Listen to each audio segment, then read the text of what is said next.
Okay, so problem 1-4. It states, according to the label on a bottle of a salad dressing, the volume of the contents is 0.73 liters. So, ang iyang volume daw, sulod is 0.473 liters. Using only the conversions that 1 liter is equal to 1,000 cm cubed and 1 inch is equal to 2.54 cm, express this volume in cubic inches. So, express na ito ng 0.473 liters, pila man yung equivalent in cubic inches. So, let's try to solve that. Solution. So, itong ipangita is how many cubic inches ang kanisa nga volume, 0.47. Isa man ang cubic inches. When you say cubic inches, pangitao natin kung pila siya ka inch cube. Okay? Muna ang cubic inch. So, muna itong pangitao. So, let's try to have that. Atong iwan diri is pila ka cubic inches. Ang walang tanggan. How many inch cube is equal to ang given. What is the given? 0.473 liters. Okay? Dapat makonvert na siya into inch cube. Now, what will we do?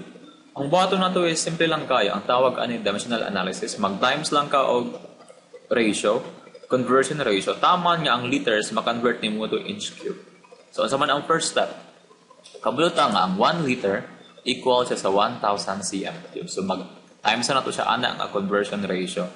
Kung sa man ang equivalent ratio, 1 liter daw equal sa 1,000 cm cube. Ato bang ibutang daan ng 1 liter, then dire kay 1,000 cm cube. Tama ba na siya?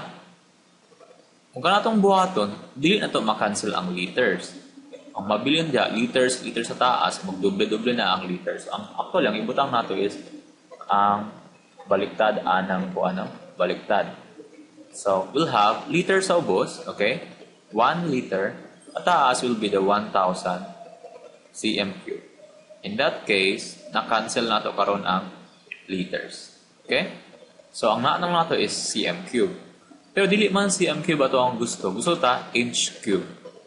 So, unsa akong na-ipag-convert sa cm cube into inch? Unsa matong gamiton? Kani daw nga conversion factor. We know that 1 inch is equal to 2.54 cm. So, ato na multiply another conversion factor. But the question here is, cm cube man ni siya. Anya kaning given kay inch man ni siya. cm raman og inch. Nya imong gusto cm cube man. So wala problema ba?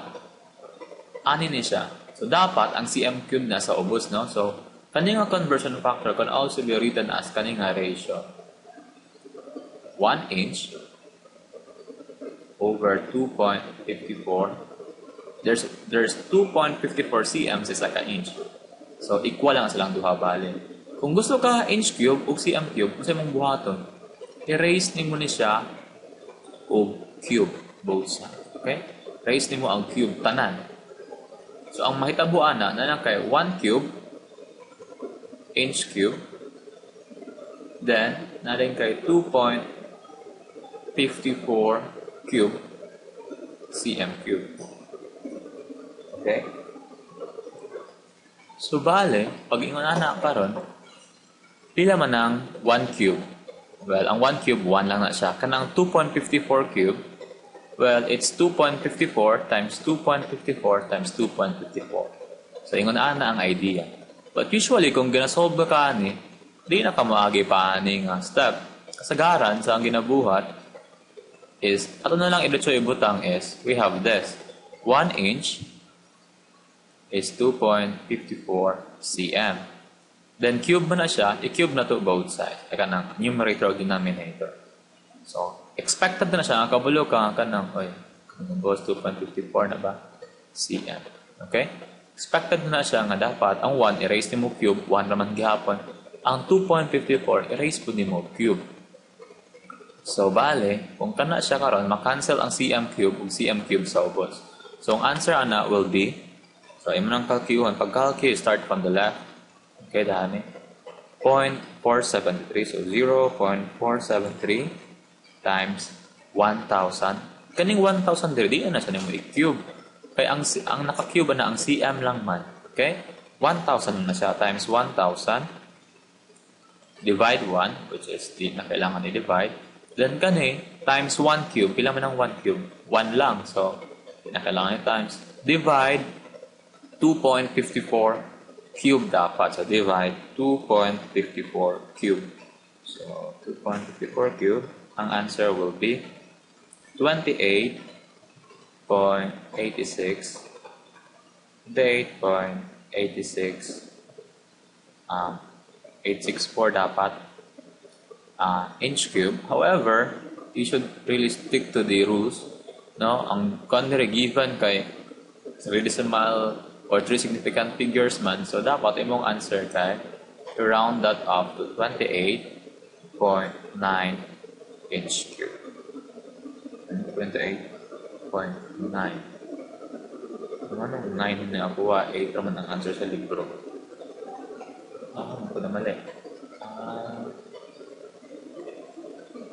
Wala akong round off of daghan. 86 man. Okay, let's 0.473 times 1,000 divide 2.54 cube.